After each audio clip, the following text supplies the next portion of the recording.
প্রিয় viewers, learning platform YouTube চ্যানেলে তোমাদেরকে স্বাগত জানাই। আজ আমরা ক্লাস 8-এর ইংলিশ বইয়ের মাই নেটিভ ল্যান্ড এই চ্যাপ্টারের প্রশ্নপত্রগুলো বোঝার চেষ্টা করব, যাতে তোমাদের পড়তে অসুবিধে না হয়। তোমরা যারা মাই নেটিভ ল্যান্ড চ্যাপ্টারটি দেখোনি, তোমরা প্লেলিস্টে গিয়ে সেই চ্যাপ্টারটি দেখে বুঝতে পারবে।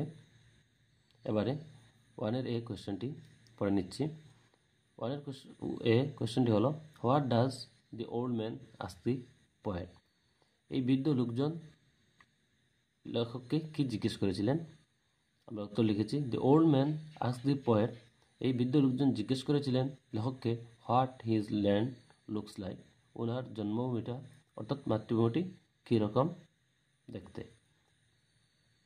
B number question, why does the old man ask the question to the poet? কেন এই বৃদ্ধ লোকজন লেখককে প্রশ্ন করেছিলেন? আমরা উত্তরটা লিখেছি, the old man ask the question. এই বৃদ্ধ লোকজন জিজ্ঞেস করেছিলেন প্রশ্ন অ্যাবাউট হিজ নেটিভ ল্যান্ড, ওনার জন্মভূমির সম্বন্ধে, টু দি পোয়েট লেখকের কাছে, বিকজ কারণ, হি ইজ ব্লাইন্ড তিনি ছিলেন অন্ধ, and he can not see it himself তিনি নিজে নিজে চোখে দেখতে পারতেন না। অতএব তিনি লেখককে প্রশ্ন করেছিলেন যে ওনার জন্মভূমিটি কীরকম। ঠিক আছে, এবারে সি নাম্বার কোয়েশ্চেনটি দেখে নিচ্ছি। How does the poet address the old man?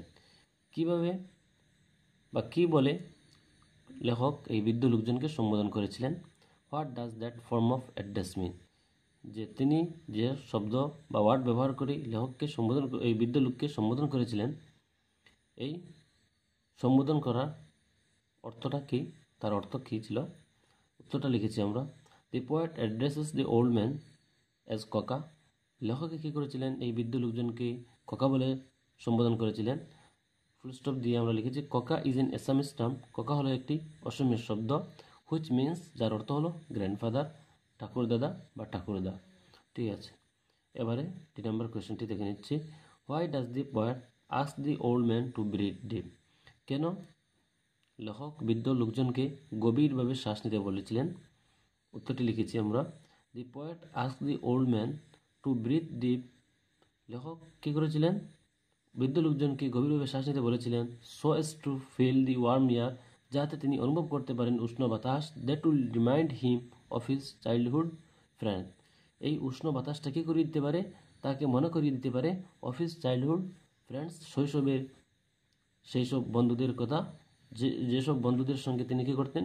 উন্মুক্তভাবে খেলাধুলা কিংবা ঘোরাফেরা করতে পারতেন, স্বাধীনভাবে, কোনো ধরনের বাধা বিপত্তি ছাড়া। এবারে 3 নম্বর কোয়েশ্চেনটি দেখে নিচ্ছি। With what does the poet compare the cool bridge on the old man's face? এখানে লেখক এই বৃদ্ধ লোকজনের মুখের মধ্যে অনুভব করা মৃদু যে বাতাসটা ছিল, এই বাতাসটা কিসের সঙ্গে লেখক কী করেছিলেন? তুলনা করেছিলেন। আমরা আনসারটি লিখেছি, দি পোয়েট কম্পেয়ার্স। লেখককে তুলনা করেছিলেন দি কুল ব্রিজ, মৃদু বাতাসটা, on the old man's face, এই বৃদ্ধ লোকজনের অনুভব করা ঠান্ডা বাতাসটা, with the peaceful breath of his land, ওনার জন্মভূমির শান্তময় পরিবেশের সঙ্গে তুলনা করেছিলেন। এবারে এক নম্বর কোয়েশ্চেনটি দেখে নিচ্ছি। With what does the poet compare the contented gurgling of the little baby? এখানে লেখক শিশুদের যে গুঞ্জন, ছোট শিশুদের যে গুঞ্জন যেটা আছে, এই গুঞ্জনটা কিসের সঙ্গে তুলনা করেছিলেন? আনসারটা লিখেছি আমরা, দি পোয়েট কম্পেয়ার্স।